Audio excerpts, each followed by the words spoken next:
How do you cut a shape in Illustrator? We have a few different options and tools to do that. On the left-hand side, we're going to see our palette here, like our fill and stroke. I'm going to double click on one of these to change the color. So I'm changing the color of the fill, which will be like the inside of our shape, and I'll hit OK. And I'll leave the stroke on the outside.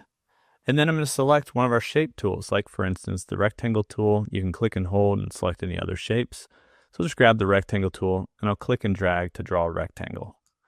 And so here we go. We're going to go back to the selection tool and we have a rectangle with a tiny little black stroke around it.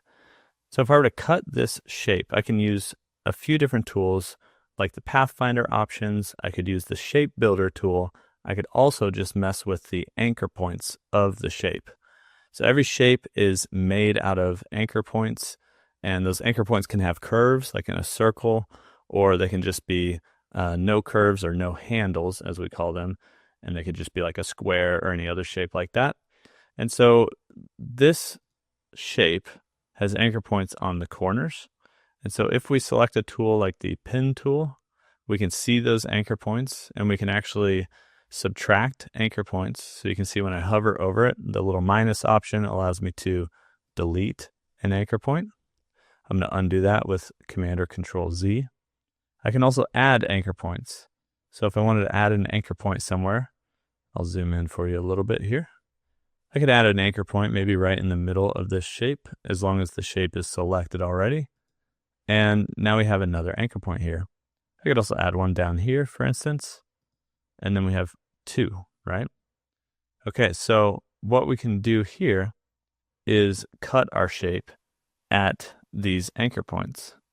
To do that, I'm going to use the scissors tool, and that's going to be inside of, I believe you might see the eraser tool right here first, but C is the shortcut key, and we can grab the scissors tool to literally say, I'm going to cut this shape at this anchor point.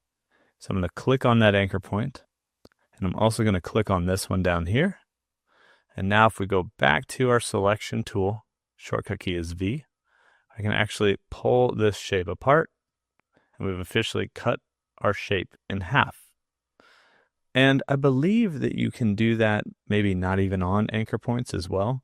So the scissors tool, I might be able to cut on any spot on this shape, for instance. And so now when I press V for that selection tool, I've actually cut the shape to look like this. I might have a few leftover parts I could select and delete, but now I have this shape here. The reason I put a stroke on the shape is so that you could see that when we do a cut like that, I'm going to increase this stroke so we can really see it. 50 might have been a little too much, so we'll go back to 10.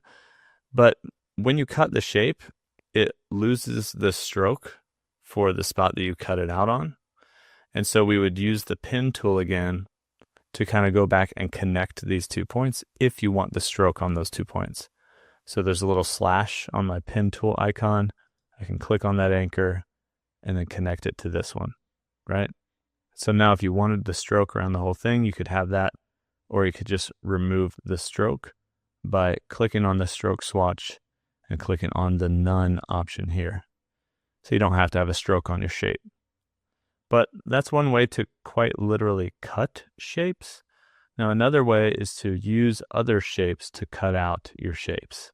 That's a lot, but if for instance I wanted to maybe have like a circle cut out of one side of this rectangle, I could grab the circle tool, clicking and holding the rectangle tool or the ellipse tool, and then click and drag, and then it's going to allow you to kind of flatten it out, but if you hold shift, it'll be a perfect circle.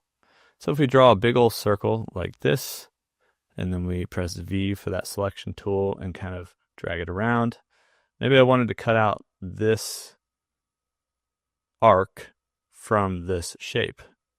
So I could click and drag to select both shapes, and then click on my Shape Builder tool, this 2 circles with the pointer. And once I have the Shape Builder tool, as I'm hovering over these different parts where the shapes intersect and overlap, you'll see it highlight those parts. And so the Shape Builder tool, if I hold Option, or if you're on Windows, you can hold the Alt key, can subtract out parts. And so if I wanted to subtract this big circle on the outside and I wanted to subtract the inside portion, that would allow me to basically cut out the circle from this shape that was underneath. And so wherever those intersecting and overlapping parts are, you can cut shapes and split shapes pretty easily. So I've got this little path down here, which is like a line tool. You could use the line tool as well, the line segment tool. And I could maybe click and drag and draw a line through my shape. And if I click on my not shape builder tool, but my selection tool and kind of click and drag to select both of these shapes, I can go back to that shape builder tool and kind of do the same thing. You see how it sees those different parts of this shape?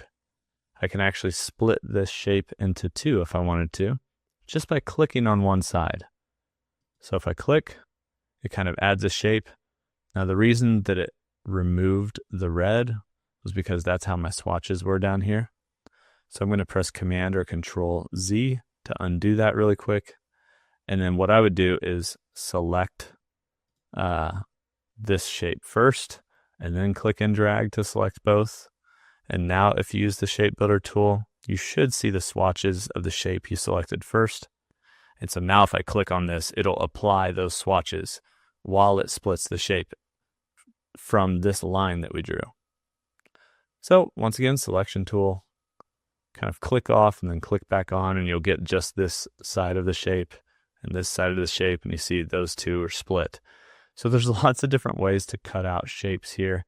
There's even Pathfinder options, which are a little confusing.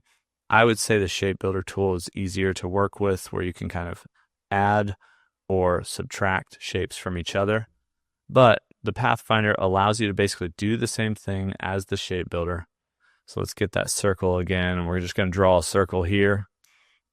And I'm going to go back to that selection tool and select both of these guys.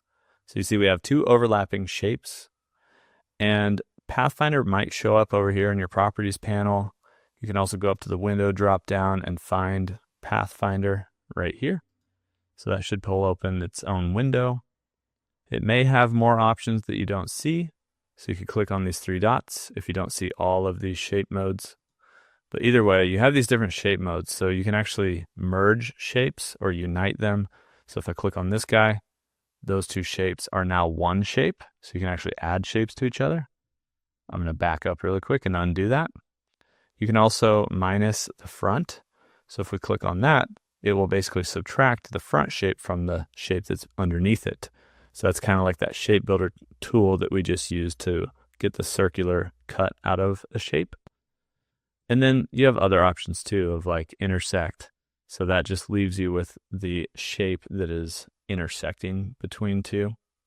And that's helpful for things like, if you really quickly want to create like a leaf, for instance. I'm going to switch this to green. And so we can actually see maybe like a leaf color. So you could draw two circles and they can be overlapping. And when you select both of them and click on this intersect option, you're going to be left with the middle of those two circles, which looks like a little leaf.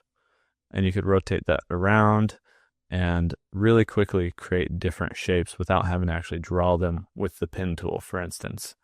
But it did show you the pen tool originally because when you use that pen tool, you can adjust anchor points. You can even add like a roundness to different anchors. I need to select this shape first and then go back to the pen tool. And if I hold Option or Alt on Windows, the anchor point tool comes up, and then I can click and drag. Depending on the direction I drag, it can create some really interesting things. But if I go this way, it'll just sort of round that edge, and it won't let me do it very small. So sometimes you might need to sort of just zoom in a little bit, and then you can press P for the pen tool and use that anchor point tool again by holding Option or Alt and kind of adjust that so that it's not so sharp. It could be like a rounded edge there at the top. So yeah, there's lots of different ways to work with shapes and cut shapes here in Illustrator. It's just kind of a matter of getting familiar with them and then using what's best for the shape you're trying to create.